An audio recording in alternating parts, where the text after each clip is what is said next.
So we've got Ken Good from down in Texas. I know last time we kind of went over his little bio, so I'll still give some information on that. But Ken's got his law degree from Texas Tech Law School. He was a member of Texas Tech Law Review. He's argued cases before Supreme Court of Texas and a Texas Court of Criminal Appeals, along with numerous Court of Appeals, including United States Court of Appeals and Fifth Circuit.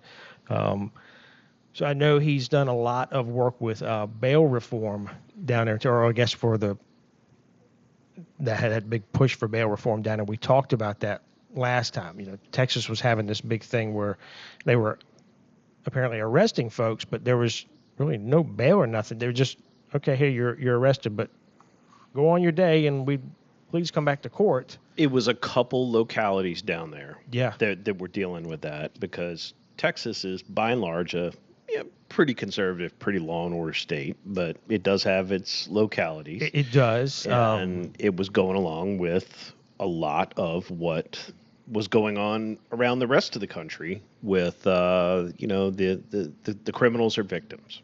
Yeah. Well, absolutely. And we talked about how it was causing a backlog of cases where they couldn't. And then what was happening is that the backlog was so huge that they just had to start just dismissing cases. So really, all you had to do was, if you get charged, just don't go to court. Yeah. Eventually, it's going to get tossed because they can't keep up, and that it was bad. So yes. we don't know if there's been a change. We'll talk about that tonight, and we're going to talk about since we talked, and we at that time. Lots happened since then, but we had that big push on decriminalizing everything. So, but now, like you said, it's been almost 2 years since Ken has been on. So now a little bit of data's come back to let us know how that has worked out for everybody. But we'll talk about that. But, without further ado, Mr. Ken Good, thank you for coming back on Badge to the Bone. It's great to have you again.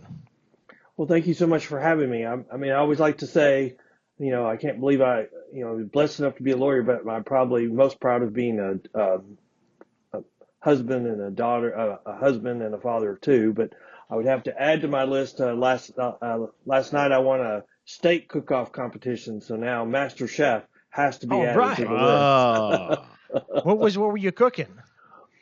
I was at a conference, and this is our second year where we have a steak cook-off, and I think we were cooking sirloins, and so they were a lot thicker than what I was used to, but I held in there and came out with the prize.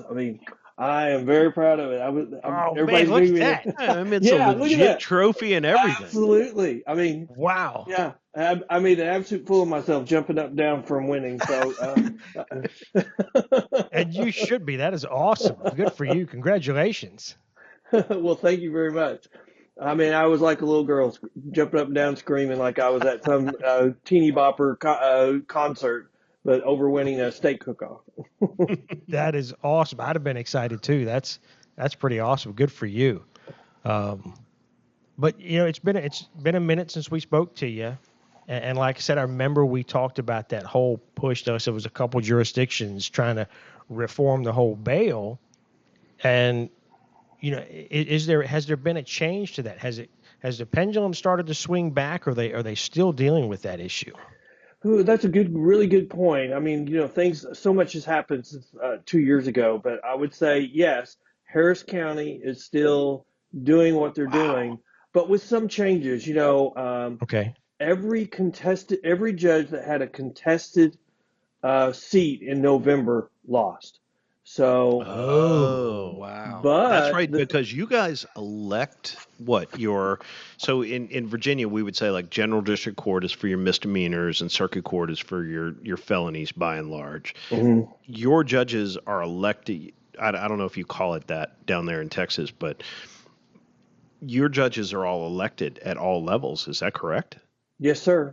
So misdemeanors would be county court and felonies would be district court. Okay. So, and all elected judges. Yeah, all the way up to the Supreme Court, the Court of Criminal Appeals. Every judge is elected in Texas. Okay. Wow. And so the problem is the DA, which is also elected in Harris County, he was supported by Soros, and he won by 1 point. And it was because the Republicans didn't put any money in the race. They thought that they couldn't win, and so they would have won that race too if they'd have put a little money in there to support the guy that was running.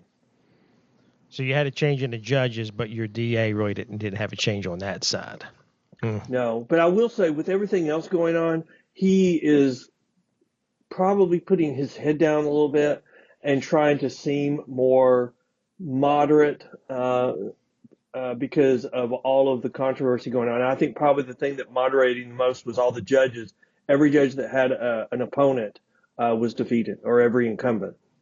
That's a message right there. That is a clear Yeah. message from the voters that they're not happy with the way things were going. So, Yeah, but we still have a controversy going on right now where a defendant who killed, shot, or assisted in killing a police officer was released on bond. And so, as you can imagine, the police union was very upset about that, especially since the DA didn't even argue to hold the person without bond.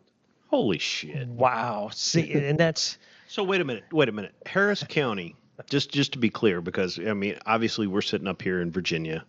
My map of Texas is pretty minimal.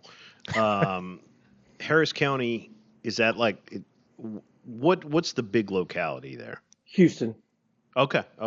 So third big largest county in locality. the United States. Okay. And so lets out somebody that killed a police officer. Well, and we've also had that.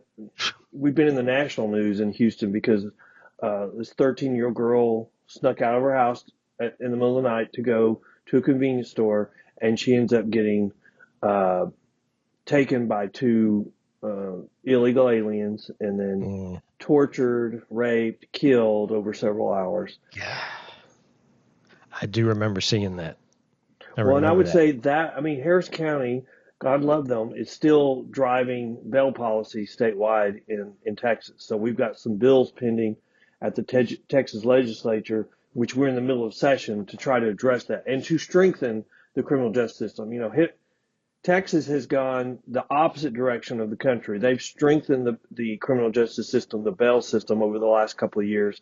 But Harris County is an outlier, and they will continue to do that as long as they can. That makes it, that makes it tough. And I feel for the folks that are working the streets on the police department there because I think we talked about this last time. You have that going on and you just feel defeated. You feel that all the work you do is tossed out the window. And then, particularly, you have an officer that's killed the line of duty and who's supposed to stand up and protect you, the DA, just turns a blind eye and cuts him loose. That is a morale killer. Ken, what was the rationale for giving bail to somebody charged with the murder of a police officer? The rationale was the district attorney's office was not arguing that he had be held in jail without bond. So in Texas, everyone has a right to bond and there's some charges that are authorized by the Texas Constitution. But the reality is the DA's office didn't argue to hold them in jail. So basically, just sat there and sat Yeah, it on was his hands for the whole. arguing over the amount of bail, and so the judge set it at. I mean, what they're reporting in the news that they set bail at $1 million. No, he had. I mean, the charge that he could have been kept in jail on, they set it at $500,000, and they had another bond at $500,000. And shock, he got out of jail on bond. I mean, if you didn't want him out of jail on the big charge, posted at $1 million, and he wouldn't have got out of jail. God. Wow. That I don't have anything for that. I mean, it's just I just cannot. I can't wrap my head around a DA not making an argument. Well, in a in situation Harris like that. County, for this last 4 or 5 years, I've been arguing that, like a dog, they get one bite before they're considered dangerous. Well, in Harris County, at times, it seems like you get one free murder before they're going to hold you in jail when you commit a second murder. And we have examples of that. I mean, we just turned criminal safety on its head. Suddenly, we're favoring the murderer over the police officer victim in our criminal justice bail policies in Harris County. man, and that's just not seeing any relief here it's still moving on like that, correct? Yes, but I think it is. It's slowly changing and it is slowly improving. It just needs to be happening more quickly. Isn't the lesson from the immigration policies of Trump is we know how to do this? I mean, we knew how to enforce the immigration laws, and what do you know? We didn't need an additional law. We just needed somebody to enforce them. Well, we know how to decrease crime, and I think the lesson from Trump is if we will just support our law enforcement and do what we know works, crime will come down very quickly. And so when these counties or these cities enact these policies where they're uh, soft on crime, then shock of all shocks, crime is going to go up. Mhm. Yeah, I mean, I've noticed.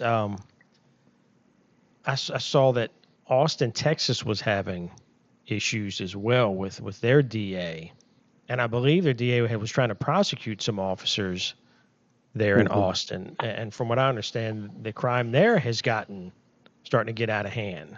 Yeah, but Travis County, which is Austin, that's actually Austin's the state capital, but Austin is probably the second most liberal area of the state. Yeah, It's just this little enclave, and I mean, even that DA, I mean, God bless him, he still won re-election. So I mean, he's still wow. very, very soft on crime, and I mean, and but I think they're trying to get a lot better at arguing, or going underground. They're trying to hide their soft on crime policies now. They're not Sure. willing to wear them on their sleeve like they were 2 years ago.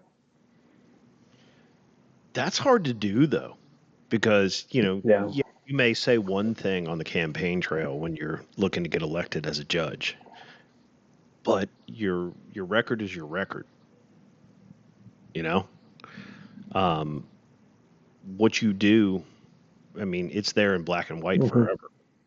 Yeah, but you know why they're doing that is we've really uncovered in these last 2 years how these groups on the left, the Soros groups will go and find soft on crime candidates and then they'll give them money to run. And then once they win, they invite them to seminars where they're told, these are the policies that you will enact, the soft on crime policies. And it's a quid pro quo. And I mean, these policies are like you will not no longer seek enhancements. So um, you'll treat drug users like you will the dealer. And so 20 pounds of meth won't get you an enhancement. You'll just be treated as a drug user and you'll get 2 weeks in jail at most. Well, I mean, that's a Yeah. cost of doing business for these people. Hmm. And so then after that, then you'll go to they have these next groups that will then issue these pseudo studies that say, oh, these soft on crime policies will make us more safe and they won't increase crime. And then they have these last final groups that they're like the press releases, the press groups that sell these policies. And they are very well organized and it's going to take that type of organization, that type of infrastructure on the right to combat it. But I think in the last 2 years we've uncovered that. We've started talking about it. There's been books written about it, and so the public doesn't like that. And so you can see it starting to impact them kind of going underground a little bit. But you still have it. I mean, how many 2 days ago or a day ago we had the Wisconsin Supreme Court race, and the judge that won was saying, "Oh, Elon Musk is trying to buy our election." Yeah, Soros and one or two other Yeah. billionaires were giving that candidate money. They just had a better PR campaign. Yeah, it's amazing that things they want to try to say that the other side is doing is the very things that they themselves are doing to try to Mm-hmm. win these elections. Well, I would Well, argue that it's not even. I mean, this is not a left-right issue. It really isn't. It mhm. It is a. shouldn't It be. it is a. Do you want a safer community, or do you not? Do you understand the criminal mindset, or do you not? It's not a. It shouldn't be. It, You it, know it should be a common sense I issue. could be the most leftist person on planet Earth and go, you know what? the guy who murdered a police officer probably needs to cool his heels in jail until his trial. I But mean, that's not a leap. it's not. But that's not That's what not a happens. deeply ideological But thing. historically, we've both parties have been law and order. It's just, but we've had Yeah. periods where we've had this division before. In the '60s, we went through this same cycle. We True. felt safe. We were more forgiving on our criminal laws. Crime started going up, and then the big fight was, okay, now crime's going up. What do we do about it? And then one side became entrenched. They weren't going to help, and we had backlash. And then the pendulum swung, and we got Reagan with the war on drugs. I Yeah. would argue that's exactly what we just had happen. Um, the pendulum swung pretty hard to the left. It was probably even, it was there longer than it should have been. We should have had this backlash 2 years ago. It didn't happen for various reasons. And so now that the pendulum is swinging back, and I would argue with Trump it has, it's going to be harder, and it's going to be a harder swing to the right. And it may be there longer, but we've still got these entrenched areas where they're in denial. I mean, Yeah. we've seen this before where the party that has terrible policy loses the presidential election, and they take the position, well, if we had just gone further in the crazy zone, we would have Right. won. Right. And so, and we're hearing that. We're hearing that now from the Democrats. And so I think they probably need to lose one more election cycle and get spanked, and then they will become, once again, the law and order policy. You already can see elements of their party saying, oh, we need to be returned to law and order. We need to return to support our law enforcement. There's the Seattle, in Seattle, there's in the city council, there was a something introduced to say that defund the police has been a failure. Yep. I So you saw can that. see it, and Yep. but they need to continue losing at least one more national election before before they right their ship, and we have to have them right their ship because both parties are historically law and order, and they need to return that. It's not healthy to have one party to be the way they are right now. No, I would agree. And if Seattle's saying that. Yeah, if Seattle's saying, "Hey, this didn't work," then it's caused them problems. So if they're willing to come out, and I saw that, I read an article on that, and I was like, "Wow!" Of all Mm-hmm. places to finally start to admit, okay, these Yeah. things are not good for our communities. That's big, and I think you're right. I think that shows that some are getting their head on straight and starting to kind of swing back towards the center and put that But I'm still pendulum. worried. I mean, look at Gascon. Gascon lost by over 20 points, and was the sitting DA in LA County. But he lost by 20 something points because his normal groups, the Soros groups, did not give him any money. In the Yep. meantime, they were spending their money filing lawsuits against law enforcement groups to do consent decrees to essentially impose all the Gascon edicts by court order so that they would remain in effect no matter who won. Now that should Mm. scare everybody.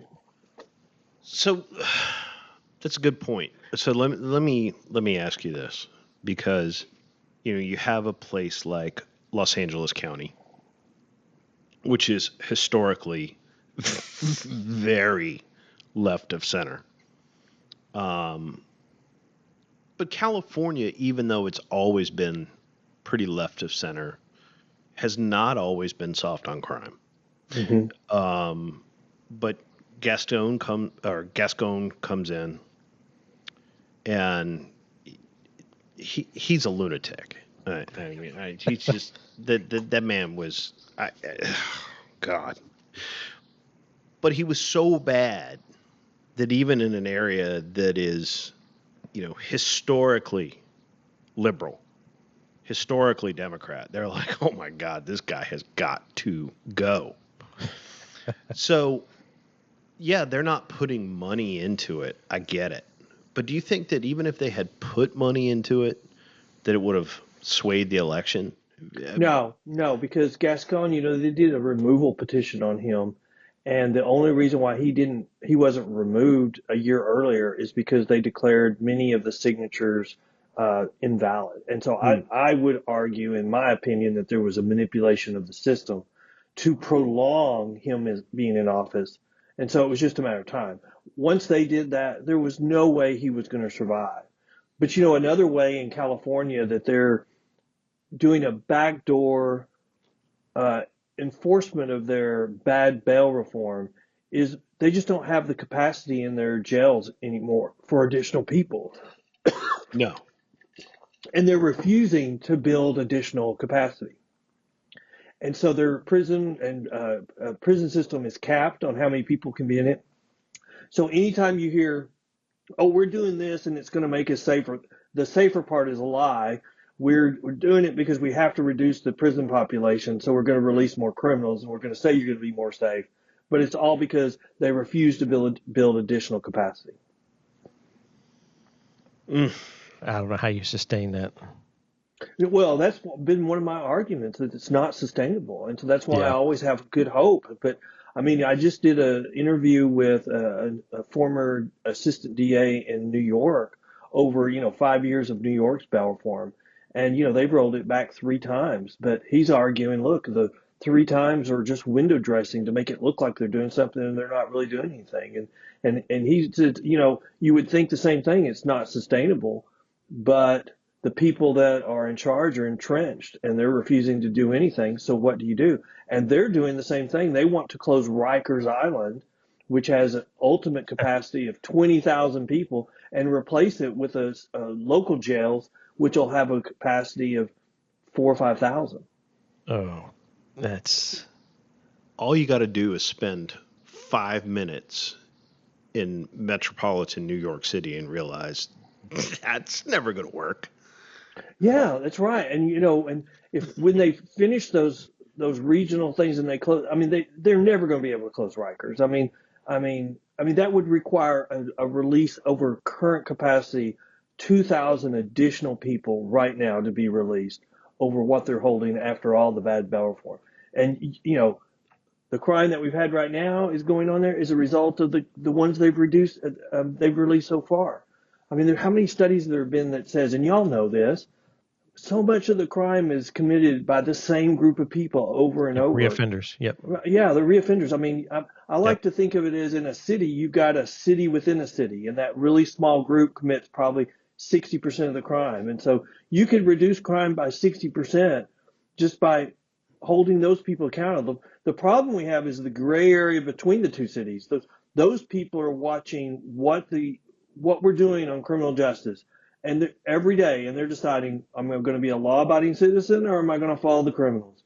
And right now, like in New York and LA, I mean, they're going, well, there's no accountability, so there's no reason for me not to just be in the crime city today.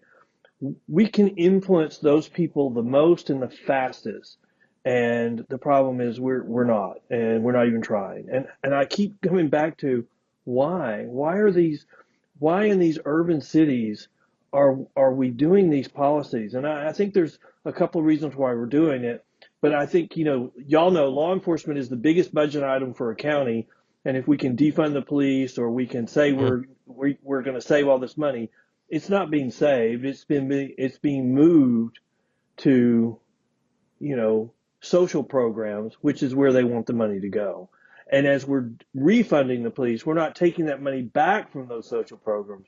We're just increasing the taxes. Mm. Yeah. Uh, well, there was another item that I wanted to touch on, and it was when we were talking about crime and crime statistics, stuff like that, was the whole issue with the FBI crime statistics. Mm-hmm. And I mean, to me, I thought that was a pretty big deal. FBI came out and said for 2022 that, hey, there was I think it was a 2% or a 2.1 or something like that percent reduction in crime. And of course, and then all your politicians and all your ones that have been on these bandwagons Mm-hmm. for all these politicians going, oh look, see, it's reduced crime, it's reduced, what we're doing is actually working, and we're on the right track, and we're on the right frame of mind. Crime is going down, and come to find out, their stats were all wrong. And then not only that, they come back and go, well, it's a 4.5% increase in crime, but they don't say anything. They put it online, kind of sneak it online. You can, if you go look, you'll find it. But it's kind of like you've already told everybody it's a reduction. So nobody's really going back to look and see if it's right.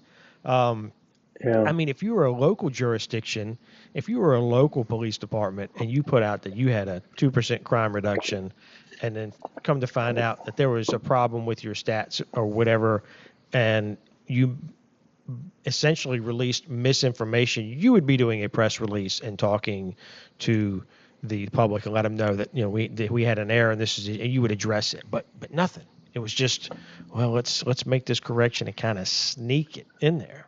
Look, I don't think there's anything you can say that can downplay how huge of an issue this is. I mean, all of these pseudoscience groups for the last 3 or 4 years have been issuing these fake studies, and they keep saying, "Oh, we're cooking the books." I mean, they don't say they're cooking the books on the numbers, but they do cook the books. And then at the very end, they say, "And the reason why we know that crime is not increasing is because you can look at the FBI statistics, and the Yep. FBI statistics support or further evidence that what we're saying is correct." And so, I mean, I've even done a debate with, an attorney from one of these activist groups that's filing this litigation across the country, and they're making this argument, oh, it's just a perception versus reality issue. We just perceive crime going up, but look at the FBI statistics. And then, so I finally had enough. Back in October of last year, I wrote an article talking about how here's all the reasons why we should question the FBI statistics. And then, wouldn't you know it, I mean, purely coincidence, 9 days later, the FBI updated their statistics and now Wow. showed that crime was going up. I mean, and that was the point in the campaign when suddenly the Democrats shifted and then just started calling Trump a Hitler, Trump a fascist, because Right. they could no longer talk about crime because Yep. their whole basis of the FBI statistics. But then one of those pseudoscience groups a week later issued a report saying, well, if crime is going up, it's not as a result of bail reform. And here's all the stuff. I mean, they're just doubling down because they So were trying to throw a Hail Mary right before the election. Sure. yeah, so I'll take the position of, okay, crime isn't going up because of bail reform, but if crime is going up, then I want bad guys to stay behind bars.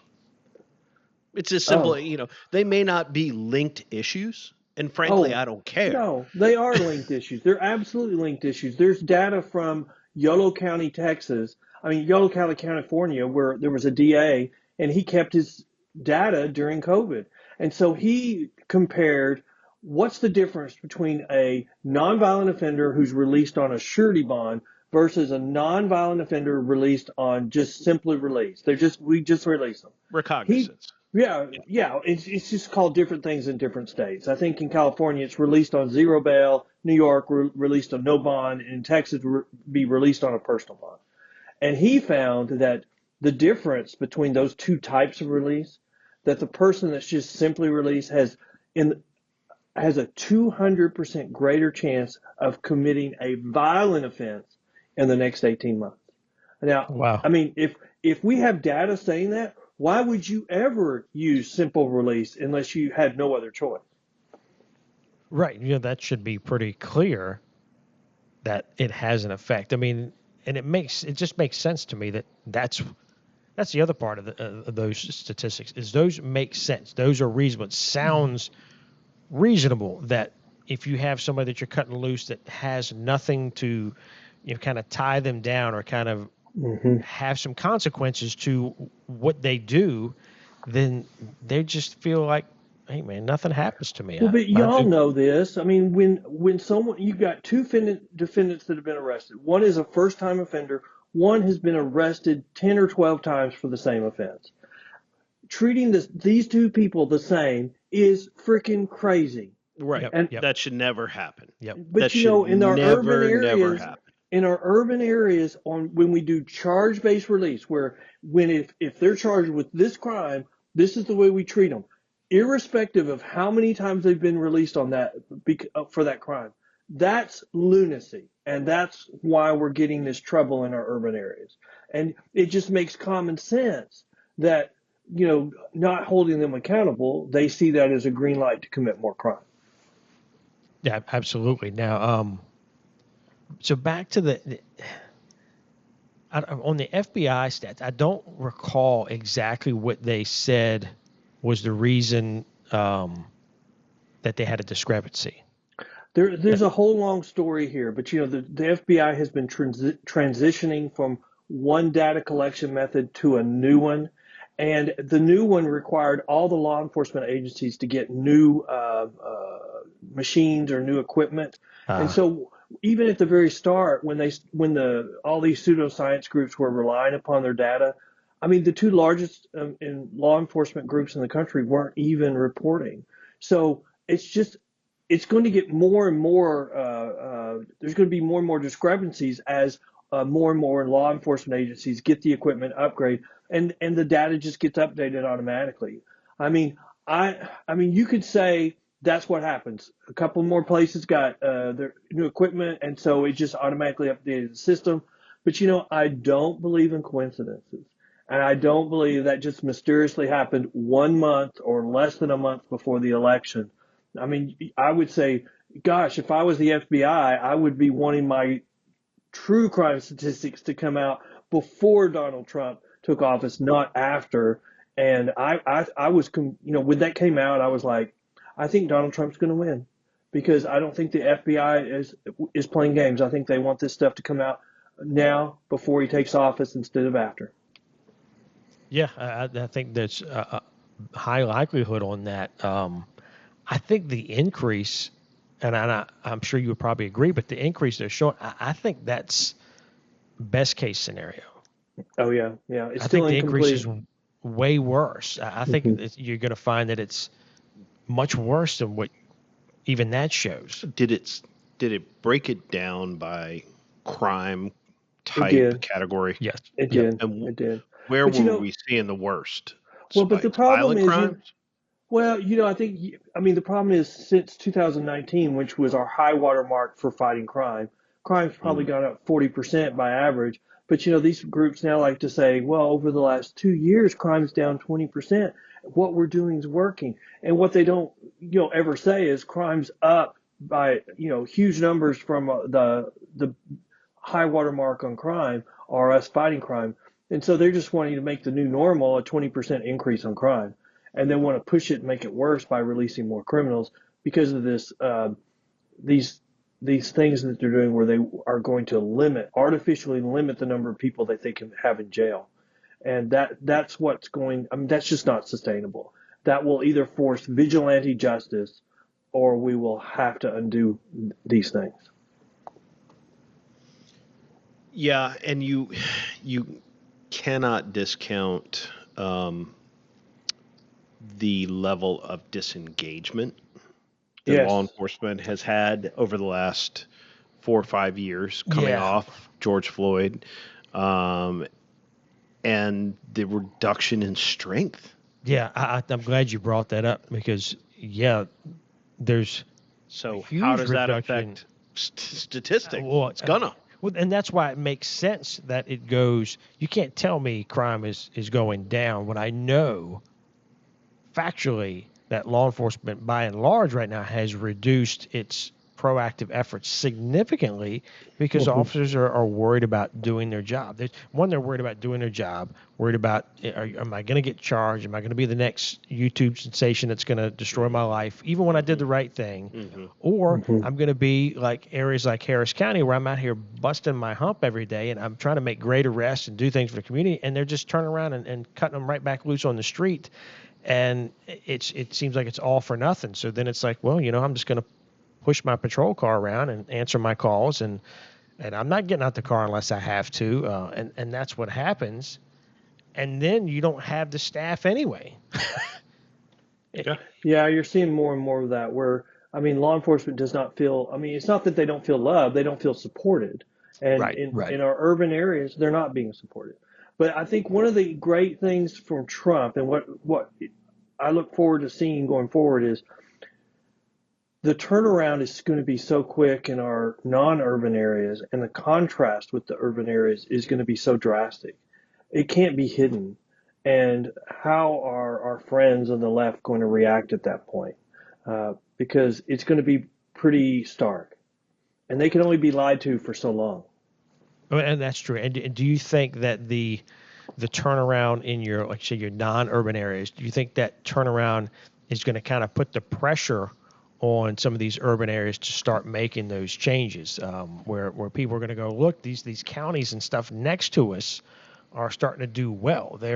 Things are starting to do good for them, but us living here in the city or in the urban area, it's not. It's continuing to be the same. Do you think that's going to pressure some change I potentially? think so, but I'm afraid that I'm a little bit of a Pollyanna on this issue because, when I talked to the former assistant DA in New York, he was like, "Yeah, that's not really what's going on. I mean, they're just sticking to their guns and they're doing, trying to do face saving changes that make it look like they're doing something when they're not."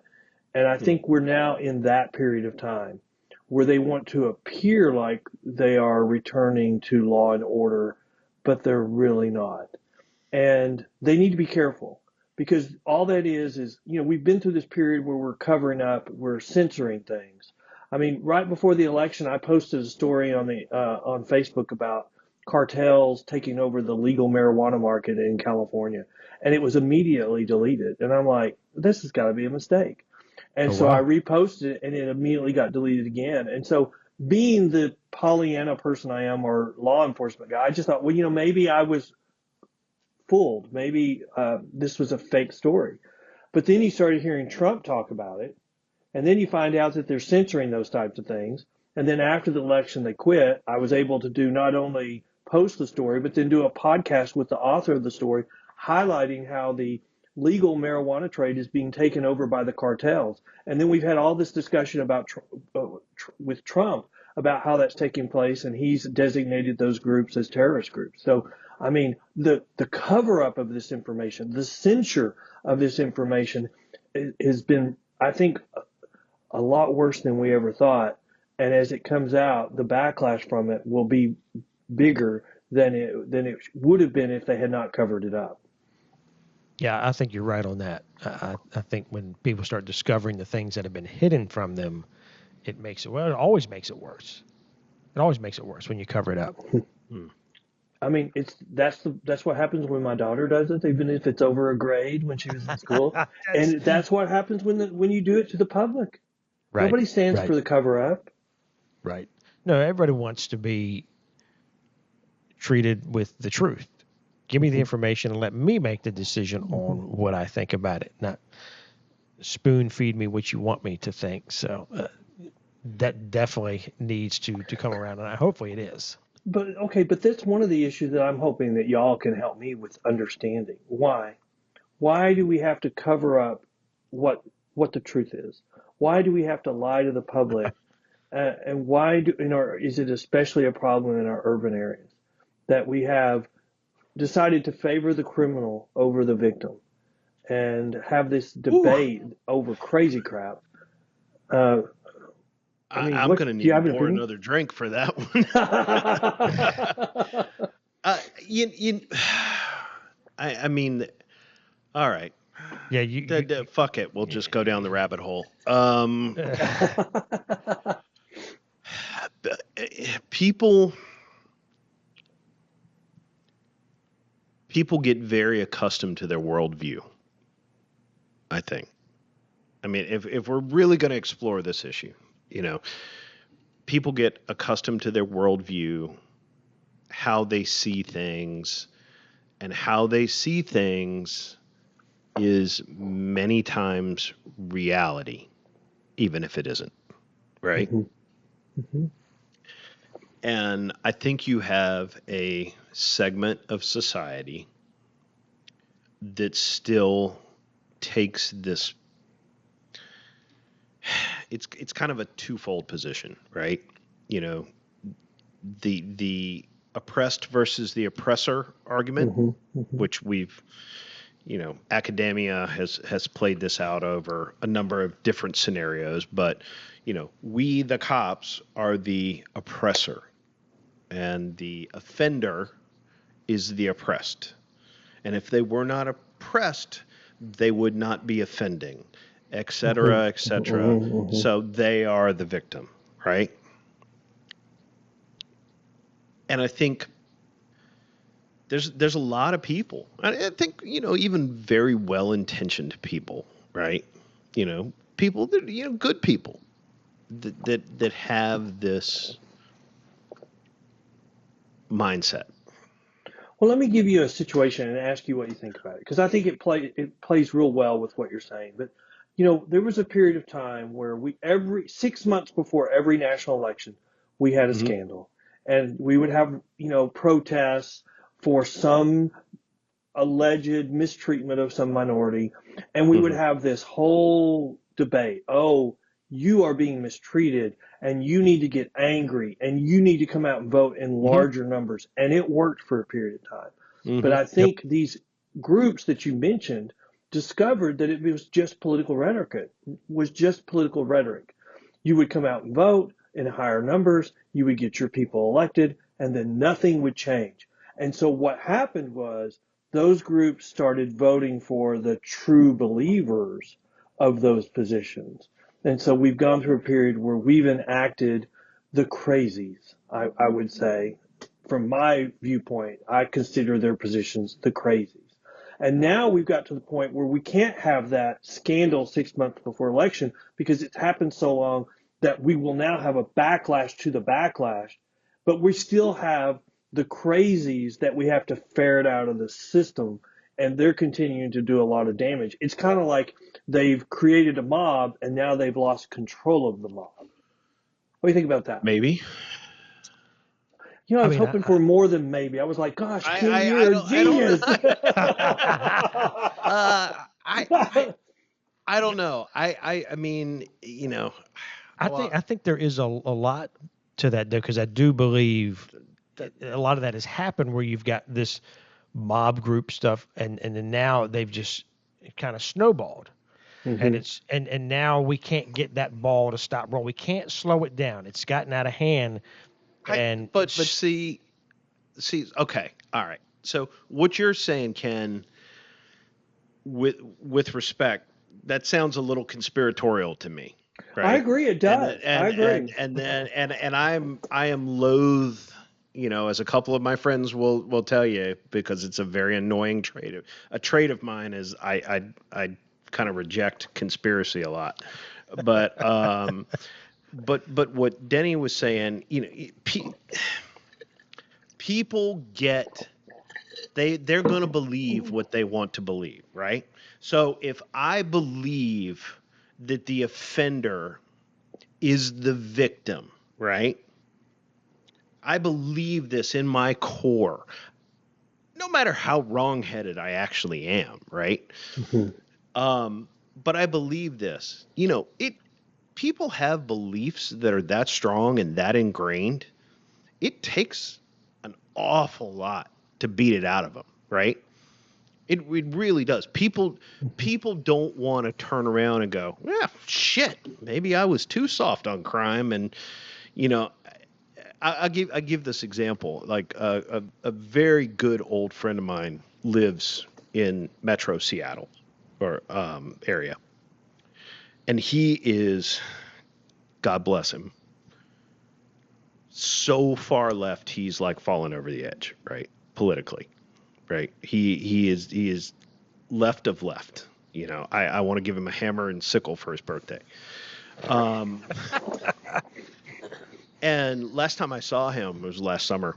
We were together, and he goes, "Oh man, the crime in Seattle, and there's this park, and it's in a neighborhood, and all the people that are in there, they're shooting up, they're doing this and they're doing that and they're doing the other thing." And I'd heard about this place on the news, right?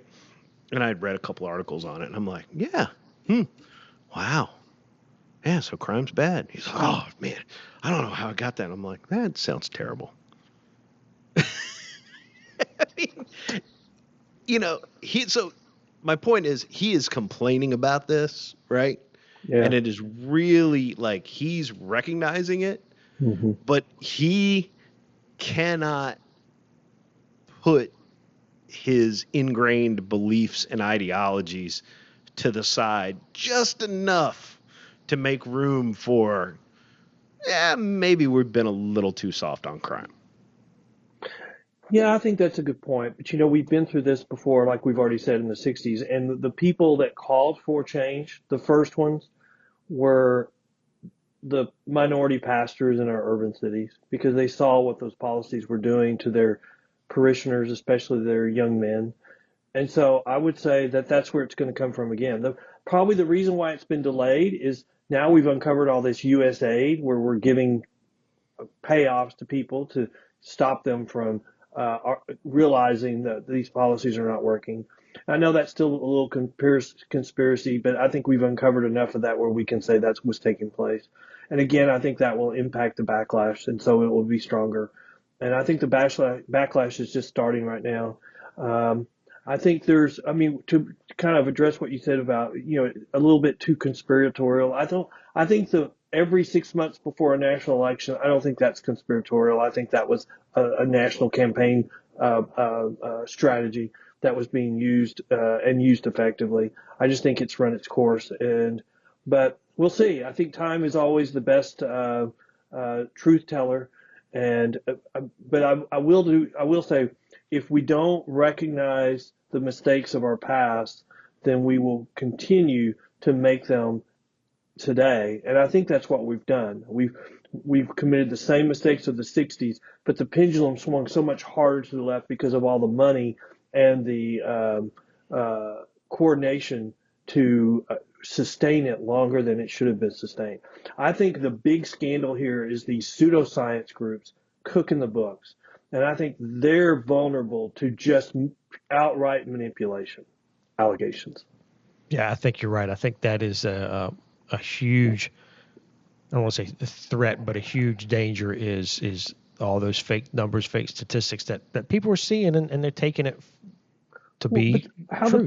The public, how can they differentiate between a pseudoscience group and law enforcement? Historically, law enforcement has been the number one source on crime statistics.